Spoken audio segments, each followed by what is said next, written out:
High dear friends, మరియు మరి కొన్ని రోజుల్లో వాతావరణం చూస్తుంటే మరి యుద్ధం జరగడానికి సిద్ధంగా ఉన్నట్టు కనిపిస్తుంది. మరి కొంతమంది సాధారణ ప్రజలు కూడా ఏమనుకుంటున్నారంటే యుద్ధం జరిగితేనే బాగుండు అనుకుంటున్నారు. అంటే ఎందుకంటే నేను పుట్టి నాకు ఇంచుమించు 45 సంవత్సరాలు వచ్చింది. ఈ 45 సంవత్సరాల నుంచి యుద్ధాలు ఎప్పుడు మనం చూడాల. కానీ ఇప్పుడు ఈ పిల్ల పిత్తరగాళ్ళు 20 సంవత్సరాలు 30 సంవత్సరాల పిల్లలు ఒకసారి యుద్ధం జరిగితే బాగుండుద్ది, ఏం జరిగిద్దో చూద్దాం, పాకిస్తాన్ని మట్టుబెడతారు అనుకుంటున్నారు.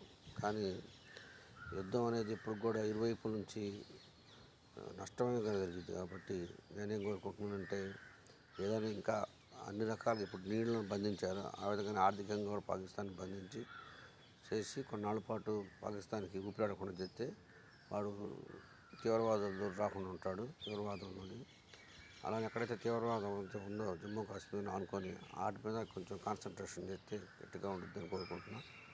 ఎందుకంటే యుద్ధం అనేది ఇరువైపులకు నష్టం జరిగింది. ముఖ్యంగా మనం శాంతి సంతోషాలతో ఉన్నాం.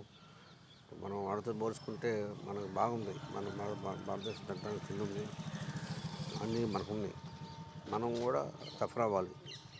కాబట్టి నేనేం కోరుకుంటున్నానంటే గవర్నమెంట్ని ఈ యుద్ధాలు, బాంబులు ఇటువైపు అటువైపు కాకుండా కొన్నాళ్ళ పాటు శాంతి సమాధానంతో బతికేట్టుగా ఏర్పాటు చేయమని, దయవుంచి పాకుపైన యుద్ధం కాకుండా ఇంకా వేరే ఏదైనా ప్రత్యామ్నాయం ఆలోచించాలని కోరుకుంటున్నాను. థ్యాంక్ యూ అనండి.